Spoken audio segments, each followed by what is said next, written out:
મારે આપને એ કહેવું છે, આપણે શ્વાસ લઈએ છીએ, ચાલતા આપણા શ્વાસની અંદર ચલાવનારા ભગવાનની અંદર જો વિશ્વાસ ન જાગે ને તો એ ચાલેલો 100 વર્ષનો શ્વાસ પણ નિરર્થક છે.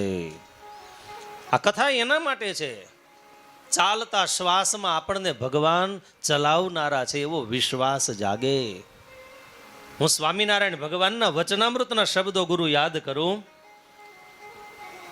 વેદ ઉપનિષદની વાત છે. આટલા વચનામૃતના શબ્દ જો દરરોજ એકવાર યાદ કરો ને તો એ તમને ભગવાનનું ભજન કરવાનું મન થાય.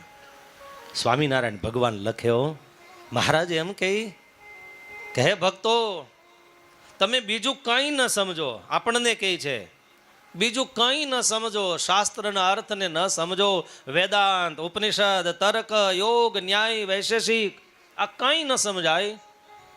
પણ સ્વામિનારાયણ ભગવાન કેટલું સમજો.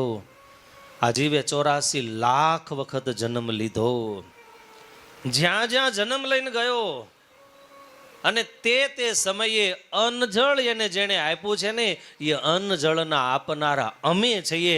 આટલું માનશું ને તોય સ્વામિનારાયણ ભગવાન કે અમે તમારું કલ્યાણ કરશું.